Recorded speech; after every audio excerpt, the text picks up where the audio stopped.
बिस्मिल्लाहिर्रहमानिर्रहीम, अस्सलाम वालेकुम। हमारी सीरिया टाइम न्यूज़ जे प्रोग्राम व्यूज़ टाइम आवां यहाँ महताब अली नूर पैनलिस्ट जेके आहिनि उन्हनि जो तारुफ़ अवां सां कराईंदो हलां। नसीर मेमन साहब, सीनियर तर्जुमा निगार असां सां गॾु आहिनि। डॉक्टर अयूब शेख साहब, प्रोफेसर इनाम भट्टी साहब ऐं डॉक्टर रफ़ीक अहमद चांडियो साहब असांखे जॉइन कयो आहे। तकरीरूं जेके कयूं वियूं आहिनि, ख़ासि तौर ते वॾे वज़ीर जी तकरीर जो ज़िक्र कयो जंहिंमें हुननि 25,000 नौकरियूं मक़ामी माण्हुनि खे ॾियण जो मुतालबो कयो। तकरीर जो उहो हिसो पहिरियां अव्हांखे ॾेखारियूं था।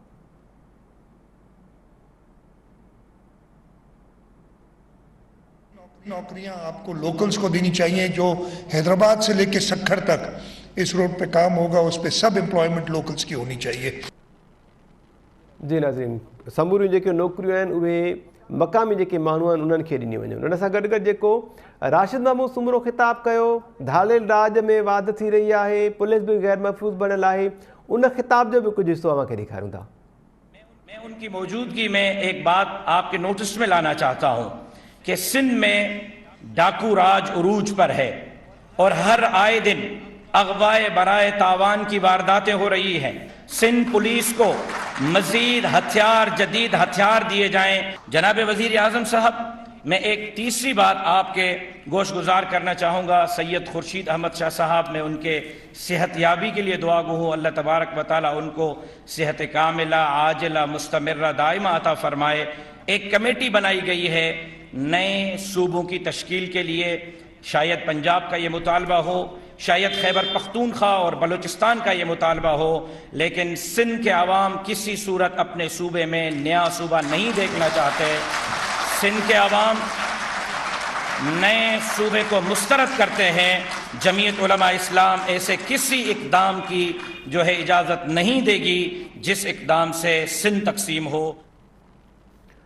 जी नाज़रीन, डॉक्टर अयूब शेख साहब, thank you so much sir, अवां जॉइन कयो। डॉक्टर रफ़ीक अहमद चांडियो साहब, अवांजी वॾी महिरबानी, thank you so much. Professor Inam Bhatti साहब, अवांजी वॾी महिरबानी, अवां सभिनी खे वेलकम चऊं पिया। प्रोफेसर इनाम भट्टी साहब, डॉक्टर रफ़ीक अहमद चांडियो साहब इंडस्ट्रियल ज़ोन्स खे मिलाइण जी ॻाल्हि कई ऐं रोड्स जी बहितरी अणटर करार ॾिनी आहे। डॉक्टर अयूब शेख साहब, जेसिताईं रोड न बहितर थींदा तेसिताईं ज़ाहिरी ॻाल्हि आहे कम्युनिकेशन गैप ख़तमु न थींदो ऐं तेसिताईं तरक़ी न थींदी। कीअं ॾिठो अवां समूरियुनि एक्टिविटीज़ खे? वज़ीर आज़म साहब पहुतल त आहे, वॾे वज़ीर पारां इहो मुतालबो त कयो वियो, पर मुतालबे जो को असां वटि ईअं खणी चइजे त मुस्तक़िल हल न आहे। मतिलबु सिंध हुकूमत जे ज़ेरे इंतिज़ाम जेके प्रोजेक्ट्स हलनि पिया उन्हनि में बि गैर मक़ामी माण्हुनि खे भर्ती कयो वियो आहे। त इहो मुतालबो कीअं पिया ॾिसो वॾे वज़ीर जो, वज़ीर आज़म खां? महिरबानी महताब, मुंहिंजे काफ़ीअ जे आख़िरी ढुकनि जो मज़ो जेको आहे उहो हाण हुयो, जेको तो वरी उहो खसे वरितो। मां टाइम त इन ॾिनो सर अव्हांखे, मां ॾिसां पियो तव्हां काफ़ी पी वठो, पर ठीकु आहे, thank you so much sir. Mahtab, वॾी अजीब ऐं हैरत अंगेज़ ॻाल्हि आहे त सिंध हुकूमत में हूंदे मुतालबा करे थी। सिंध हुकूमत में हूंदे सड़कुनि ते एहतजाज करे थी। सिंध हुकूमत में हूंदे असेंबली जे अंदरि मुकमिल अख़्तियार हुजण ऐं पूरी अक्सरियत हुजण जे बावजूदु का बि अहिड़े क़िस्म जी कानून साज़ी नथी करे सघे जंहिंसां सिंध खे इहे सभु शयूं जेके ही स्टेज ते ऐं माण्हुनि खे तक़रीरुनि में वेही करे चवनि था उन ते को उन्हनि ते का अहिड़ी कानून साज़ी कनि जंहिंसां उहे सभु शयूं पाबंद थी वञनि। हैरत इहा आहे त सिंध हुकूमत पाण पुलिस हुजे या ॿिया केतिरा ई खाता हुजनि, कराची में उन्हनि जो जेॾीमहिल अंग अखर अचे थो त उते अफ़गानी, बर्मी ऐं बिहारी बि जेको आहे सो उन्हनि खे नौकरियूं मिली थियूं वञनि। सिंध हुकूमत तालीम खाते में मास्तरी जेका आहे सा मिले थी, त उन में बि केतिरा ई ॿाहिरियनि सूबनि जा माण्हू त ठहियो, पर ॿाहिरियनि मुल्कनि जा बि उन्हनि जा बि नाला अची था वञनि जेके हिते मौजूद बि कोन्हनि। त अहिड़ी हुकूमत खे मुतालबनि करण मां लॻे थो त सिर्फ़ु अवाम खे सुरमे पाराइण जे लाइ या हिकिड़ी उते स्टेटमेंट जारी करण लाइ, जेका सुभाणे तव्हांजे सभिनी अख़बारुनि में वॾी हेडिंग हूंदी त वज़ीर आला सिंध वज़ीर आज़म खां मुतालबो करे छॾियो त सखर मुल्तान मोटरवे जेको आहे उन ते रोज़गार जेको आहे सो सिंधियुनि जो हक़ हूंदो पहिरीं या उन्हनि खे ॾिनो वञे। अहिड़े ई क़िस्म जूं उहे ख़बरूं सिर्फ़ु ख़बरुनि जे ज़ीनत बणाइण जे लाइ, या हुननि खे बि ख़बर आहे। ऐं मूंखे त हाणे लॻे थो त काफ़ी के हाणे माहिर जेके ख़बरुनि जा आहिनि उहे उन्हनि खे गॾु ॿुधाइनि था त साईं ही 2-3 लाइनूं चई छॾिजो जेके ॾाढियूं सुभाणे अख़बार में वेंदियूं, आम माण्हू पढ़ी करे ख़ुशि थींदा ऐं सिंध जे माण्हुनि खे ॾाढो बसि सुकून जी निंड अची वेंदी। हुअणु ईअं घुरिबो त ही कानून साज़ी कनि त सिंध जे अंदरि वफ़ाक़ी तोड़े सूबाई प्रोजेक्ट जेके बि इन क़िस्म जा हलनि था उन में न रुगो मक़ामी माण्हू, पर ख़ासि करे आऊं त इन इंडस्ट्रीज़ ऐं रोड ऐं इन्हनि शयुनि सां इन ते हूंदो आहियां त त उन मक़ामी जंहिं इलाइक़े में उतां उहा शइ थिए थी त 100% non technical non skilled staff जेको आहे उनजो त इहो क़ानूनी तौर ते तय हुजणु खपे त उहो उन मक़ामी इलाइक़े जो हूंदो, पहिरीं तरजीह उनखे हूंदी, फर्स्ट प्रायोरिटी उनखे हूंदी। पोइ नथो मिले त पोइ भरिसां वारा उनजे खॿे सॼे उत्तर ओलह ॾखिण में जेके बि ज़िला आहिनि उन्हनि खे हूंदी, उन खां पोइ सॼी सिंध जे माण्हुनि खे हूंदी, ऐं पोइ वरी बाक़ी जेको थिए थो स्किल्ड, छाकाणि त स्किल्ड में तव्हां वटि सदाईं कंपनियूं इहो जवाज़ ॾींदियूं आहिनि त साईं स्किल्ड असांखे लेबर नथी मिले, पोइ उनजे लाइ असां वटि सिंध, पोइ सभई असीं रोइणु शुरू कंदा आहियूं सिंधी माण्हू नॉन स्किल्ड आहिनि, उन्हनि खे सलाहियतूं आहिनि कोन, तंहिंजे करे मजबूरनि ॿाहिरां खणणो थो पवे। ठीकु आहे, तव्हां इहा चवंदा हूंदो, पर आउं इहो बि क़बूल करण लाइ तयारु न आहियां। सिंधी जॾहिं मुल्क खां ॿाहिरि बर्तानिया, अमरीका, सऊदी ऐं ॿियनि हंधनि ते उहो स्किल्ड माण्हू कमाए थो, स्किल्ड उहो उते पंहिंजी सर्विस ॾिए थो, त हिते छो न हूंदो, पर हिते जॾहिं तव्हां मौक़ा न ॾींदो त ज़ाहिर आहे न हूंदो। त पहिरीं पोइ वरी उनजी उहा बि हिकिड़ी रेशो तय थियणु खपे त केतिरो उन्हनि खे ॾींदो, ऐं उन खां पोइ आख़िर में चऊं था 100% टेक्निकल जॉब, टेक्निकल जॉब मां मुराद आहे इंजीनियर्स। त इंजीनियर्स हीअ असांजूं यूनिवर्सिटियूं छा सभु ईअं को एवें था पैदा कनि जेके किथे कमु करण जहिड़ा न हूंदा। सऊदी जो सॼो अक्सर पावर सिस्टम जेको आहे सो हिते असांजा मेहरान यूनिवर्सिटी जा ग्रेजुएट संभालनि था। असांजा ई ग्रेजुएट्स ख़ुदि पंजाब जे सभिनी ग्रिड स्टेशन्स ते अक्सर जेको आहे सो उहे कमु कनि था पिया। हींअर मटियारी लाहौर ट्रांसमिशन जेका ठहे थी पई उते असांजा मेहरान जा ग्रेजुएट्स कमु कनि था पिया। त सिविल इंजीनियर्स उहे केतिरनि प्रोजेक्ट्स ते ॿाहिरि कमु कनि था, त हिते छो न करे सघंदा। त उन में बि जॾहिं तव्हां कानून साज़ी अहिड़ी कंदव त तॾहिं उहा शइ थी सघंदी, पर उहा कानून साज़ी करणी कोन्हे, छाकाणि त कानून साज़ी करण सां तव्हांखे तकलीफ़ ईंदी। कानून साज़ी कंदव त तव्हांखे तव्हांजी हुकूमत ख़तरे में पवंदे महसूसु थींदी, ऐं पोइ उते हक़ीक़ी तौर ते तव्हांखे इहो ॿुधणो पवंदो त सिंध हुकूमत क़ौम परस्त बणिजी वई आहे। पर हिननि खे छा आहे त उहो हक़ीक़ी क़ौम परस्त थियण जे बजाए उहो इख़बारी क़ौम परस्त थियणु पसंदि आहे। उहो इख़बारी क़ौम परस्ती जेका आहे उहा सस्ती आहे, सवली आहे, बयान जी हद ताईं आहे, उन में तकलीफ़ बि कोन्हे। त हीअ उहा ई शइ जेका आहे उहा कनि था पिया जेका सिर्फ़ु उन इख़बारी ज़ीनत बणजण जे लाइ, न त हक़ीक़त इहा आहे त वज़ीर आला सिंध मुतालबो छो करे। वज़ीर आला सिंध चए त अॼु सिंध ही शयूं फेस करे थी पई, ऐं असीं जेकॾहिं इन में इहा शइ न थींदी त सुभाणे सिंध असेंबली मां इन ते असीं कानून साज़ी था करायूं। ऐं ॿी जेका अयूब साहब जीअं ॻाल्हि कई त सिंध जा जेके रोड ॼामशोरो, सेवण ऐं मीरपुर ख़ासि ऐं हैदराबाद जेको आहे त उन्हनि जी बहितर क्वालिटी थी सघे थो त इन्हनि जो बि को कारनामो हुजे, पर अयूब साहब उन में जेके ठेकेदार कंपनियूं हुयूं न उहे ॿई ॿाहिरि मुल्क जूं। ॼामशोरो सेवण वारे में कोरियन कंपनी ऐं जैपनीज़ कंपनी हुई ॿिनि पोर्शन्स में, ऐं उन्हनि उन वक़्त में केतिरो फेस कयो इहो सॼो उन वक़्त जे रिकॉर्ड में मौजूदु आहे। हुननि इलाही सातिरो फेस कयो, पर ॿाहिरियूं कंपनियूं तंहिंजे करे उहे फेस करे वयूं। ऐं हीअ बि जेका हैदराबाद मीरपुर ख़ासि आहे उहा मलेशियन कंपनी, तंहिंजे करे हुननि बि उहा शइ पंहिंजी क्वालिटी खे मेंटेन रखियो। पर बाक़ी त तव्हांजी हालति जेका आहे मोटरवे जंहिंखे चवनि था कराची ऐं हैदराबाद, उहो जंहिं कंपनी खे ठीके में मिलियो अॼु त उहो आम रोडनि जी हालति बि उनजी जेका बहितर हूंदी आहे उहा बि उनजी एतिरी बि कोन्हे। ऐं उहो तव्हां ठीका जंहिंखे ॾियो था, हिकिड़ो त उहा कंपनी जंहिंखां तव्हां पुछाणो न करे सघो, ऐं वरी जॾहिं उनखे लेबॉर्ट्रीज़ जेके थर्ड पार्टी असेसमेंट जेका कंदी आहे, छाकाणि त हाणे उहो ठीको हिकिड़ी अहिड़ी धुर खे आहे जंहिंखे थर्ड पार्टी असेसमेंट कंदड़ बि जेको आहे सो फ्री में सर्टिफिकेट ॾेई थो छॾे। ऐं ॿियो कुझु ठेकेदार वरी उहे जिन सां जेके असांजा चाचा मामा मिट माइट कंहिं न कंहिं तरीक़े सां वास्तेदार हुजनि था, जॾहिं ठीको उन्हनि खे मिले थो त उहे पोइ कंहिंजा बि हुजनि उन्हनि खां केरु पुछाणो कंदो कोन, या वरी उन्हनि जी कमीशन जॾहिं मुक़ररु हूंदी। त पहिरीं सिर्फ़ु इहो आहे त तव्हां उन्हनि कंपनियुनि ते जेको थर्ड पार्टी असेसमेंट जेका क्वालिटी अश्योरेंस जेका हूंदी आहे जिन जी जेके सर्टिफाई कंदा आहिनि उन्हनि ते चेक बैलेंस रखो, ऐं उहे अहिड़ियूं रखो जिन खे केर बि कुझु न करे सघे, ऐं उहे सभिनी जे लाइ यकसा हुजनि। उहा भले चाहे FWO हुजे या कहिड़ी बि कंपनी हुजे, पर हिते असां वटि जेकॾहिं हिकिड़ा के उन खां बालातर आहिनि ऐं हिकिड़ा वरी पैसनि जे एवज़ जेकॾहिं कनि था त पोइ सॼो कमु उहो तबाही थिए थी।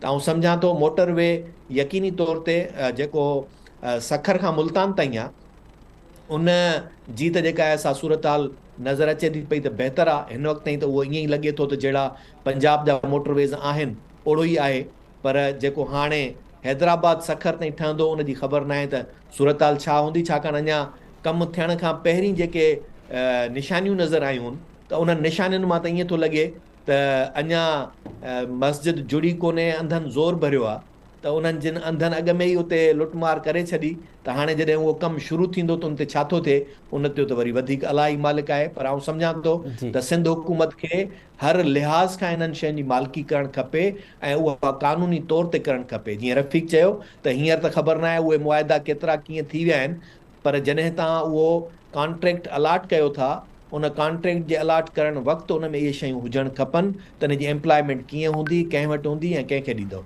बाक़ी जी। तकरीरुनि जी हद ताईं जेका शइ आहे महताब, उहो सिर्फ़ु ऐं सिर्फ़ु लफ़ाज़ी नारेबाज़ी ऐं उहा ईअं सखणियूं ॻाल्हियूं आहिनि जेके इख़बारी ज़ीनत ऐं माण्हुनि खे बेवकूफ़ बणाइण जे लाइ। जी महताब। ठीक है professor Inam Bhatti sahab, thank you so much sir. Professor Inam Bhatti साहब अवां अचूं था सर, अवां जो छा कमेंट आहे राशिद महमूद सुमरो साहब जे ख़िताब ऐं उन्हनि जे मुतालबनि ते? मुंहिंजे ख़्याल में मुतालबे जी हद ताईं ठीकु आहे, पर जीअं अयूब साहब जेका ॻाल्हि कई त उन में इहो यकीनी तौर ते उमेद करे सघिजे थी त खुर्शीद शाह साहब जेको आहे सो जॾहिं उते आहे त मुमकिन आहे उन में के अहिड़ियूं शयूं अचनि। पर मुंहिंजी ॻाल्हि इहा आहे त जॾहिं तव्हां वटि हुकूमत आहे, उन में स्पीकर बि तव्हांजो आहे, कमेटी तव्हां था ठाहियो, त ठाहिण जी ज़रूरत कहिड़ी आहे? जॾहिं तव्हां उन ते एग्री न आहियो, तव्हां हाणे साईं जॾहिं चओ था त असां सूबा कॾहिं बि सिंध में क़बूल न कंदासूं, त वफ़ाक़ी आइन में इन क़िस्म जी तरमीम ही सिर्फ़ु इन जुमिले चवण सां सिंध खे विरहाइण खां रोके न सघंदी, त तव्हां जेका सिंध में केर बि ॿियो सूबो न ठाहे सघंदो या सिंध में ॿिए सूबे ठाहिण जी घुर करण वारो रही कोन सघंदो। इन चवण ताईं न थींदो, छाकाणि त हींअर जेको मौजूदा आइन आहे, उन आइन वफ़ाक़ी में इहा शइ ॾिनल आहे त कंहिं बि तरह सां को बि ॿिए सूबे जो ज़िक्र ई कोन्हे। जी। पाकिस्तान जे मौजूदा आइन में महताब किथे का बि शिक कोन्हे मौजूदु जंहिंमें इहो हुजे त नवां सूबा ठाहे सघनि था। जंहिंजे करे ई तव्हां वटि हींअर बि जेको गिलगित बल्तिस्तान जंहिं तरीक़े सां सूबो ठहियो आहे न, उहो उनजो हिसो चङी तरह ते नथो थी सघे, छाकाणि त हुन में प्रोविजन कोन्हे। सिर्फ़ु हिकिड़ो जेको प्रोविजन आहे जंहिंजो अख़्तियार सूबनि खे आहे, उहो बि आहे सूबाई हदुनि में फेर घेर जी इजाज़त। यानी जेकॾहिं सिंध मां माचको कढी पंजाब खे जेको आहे सो हुनजे हिसे में वञे, ऐं पंजाब मां वरी ॿियो को हिसो जेको आहे सो रामपी जेको आहे या उनखां परियां जेको आहे सो के इलाइक़ा जिन में सिंधी आबादी जेको आहे सो या सम्झूं त असां उन्हनि जो पुराणी तारीख़ी तौर ते उन्हनि जो सिंध सां तालुक़ आहे, उनजी उहा शइ घुर कजे त उहे सिंध में अचनि, त उहे सिर्फ़ु सूबनि जी भाङे 3 अक्सरियत सां जॾहिं उहा क़बूल करे त तॾहिं उहा शइ तब्दील थी सघे थी। ही त वरी आइन में हिकिड़ी नई जेका ख़ैशत कई थी वञे, खेंचल कई थी वञे, उहा इन शइ खे यकीनी बणाईंदी त सुभाणे कॾहिं बि केर बि इन अक्सरियत में अची वञे या उहे जमायतूं जेके अक्सरियत तौर ते इक़्तिदार में सिर्फ़ु 4-5 वोट पंहिंजा कंहिंखे बि ॾियण जे लाइ उन्हनि खां कुझु बि कराए सघंदा आहिनि, उहे तव्हां खां इहा डिमांड कराए सुभाणे इहो क़बूल कराए सघनि था त तव्हांखे जेको आहे सो सिंध खे 2 हिसनि में विराए 2 सूबा उते ठाहिणा पवंदा ऐं तव्हां उते हा करे ईंदो। छाकाणि त जीअं हाणे बि हींअर बि PDM खे इक़्तिदार जेको मिलियो हुन में MKM सां जंहिं क़िस्म जा मुआहिदा थिया, हुनमें नून लीग हुजे या हुन में जेका आहे असां पीपुल्स पार्टी हुजे, उन्हनि ॿिन्ही जेको आहे सो उनखे क़बूल कयो। त हाणे बि जेका जेका थिए थी पई, साज़िश थिए थी पई, उन में जेकॾहिं अॼु कमेटी भले उनखे रद्द बि करे छॾे, पर इहा हिकिड़ी हाणे शुरूआत थी चुकी हूंदी, गुंजाइश इहा उन में रखिजी वेंदी त आईंदह जे लाइ कॾहिं बि केर बि इन शइ जी वरी नए सिरे सां एॾी डिमांड करे सघे थो। तंहिंजे करे आउं सम्झां थो त सिरे खां ई इन शइ जो बुनियादी रखणु न ॾिनो वञे। वफ़ाक़ी हुकूमत खे ऐं वफ़ाक़ी पार्लियामेंट खे इहो अख़्तियार ई न हुजे त असांजे सूबनि जे बारे में या पाकिस्तान जे अंदरि नवनि सूबनि जे ठाहिण जे बारे में को अख़्तियार त छा, पर उन ते सोचे बि, छाकाणि त पाकिस्तान सिर्फ़ु ऐं सिर्फ़ु हिननि 5 क़ौमुनि जे इकाइयुनि ते ठहियो हो, जंहिंमें हिकिड़ी क़ौम तव्हांखे छॾे वई, उहा नाहे हाणे। बाक़ी जेके 4 मौजूद आहिनि उहे बराबरि जूं क़ौमूं, बराबरि जी हैसियत सां तारीख़ी वतन आहिनि, जिन जूं पंहिंजूं सॼियूं सरहदूं जेके आहिनि हींअर खां न बल्कि माज़ी खां वठी वजूद रखनि थियूं। पाकिस्तान में जॾहिं शामिल थियूं, 1 यूनिट खां पोइ वरी तव्हां जेके फेर घेर कयूं, जेके बि उन जूं सरहदूं ठाहियूं, हाणे खणी उन ते ई इस्तफ़ासा कयूं था, हाणे उनखे ई खणी क़बूल कयूं था, पर इन खां पोइ इन में का बि बाक़ी शइ थियणु क़बूल न हुजणु खपे। पीपल्स पार्टी खे इहो मौक़िफ़ न रखणु घुरिजे त कंहिंखे ज़रूरत ई न थींदी इहो सिंध जे विरहाङे जी ॻाल्हि करे। पीपल्स पार्टी खे इहो मौक़िफ़ रखणु घुरिजे त इहा जेका कमेटी ठही आहे उनखे बि क़बूल नथा कयूं, इन क़िस्म जी कंहिं बि सोच खे क़बूल नथा कयूं, ऐं ख़ुदि राशिद महमूद सूमरो उनजी जमायत उहा हुनजो हिसो आहे, उनखे बि इन क़िस्म जे मुतालबे करण जे बजाए इहो चवणु खपंदो हो त इहा कमेटी तव्हां तश्कील ॾियणु गैर आइनी गैर कानूनी ऐं असांजे एहसासनि जे ख़िलाफ़ु आहे, जेकॾहिं इनखे वापसि नथा वठो त असीं तव्हां सां गॾु न आहियूं। इहा साॻी शइ जेकॾहिं ॿी का हुजे हा न जंहिं ते त तव्हांखे राशिद महमूद सूमरे जो बयानु इहो ई ॿुधण में अचे हा त असां सुभाणे ई PDM खां अलॻि थियण लाइ तयारु आहियूं, अलविदा चऊं था। त तंहिंजे करे आउं सम्झां थो इन जो बुनियादु रखण सां अॻिते हली करे तमामु वॾा ख़तरा जनम वठंदा। असांखे इनाम साहब हिकिड़ी ॻाल्हि रोकियां थो, सराइकी सूबे लाइ छा थियणु खपे?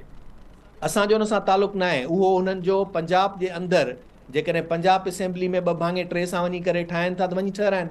हीउ जेको वफ़ाक़ खे अख़्तियार ॾियणु आहे, वफ़ाक़ खे माना वफ़ाक़ जे आइन में हींअर को बि इहो प्रोविजन कोन्हे। इहो वफ़ाक़ जे आइन में प्रोविजन विझण सां इन जो यकीनी तौर ते ख़तरो असांजे लाइ वधीक वधंदो।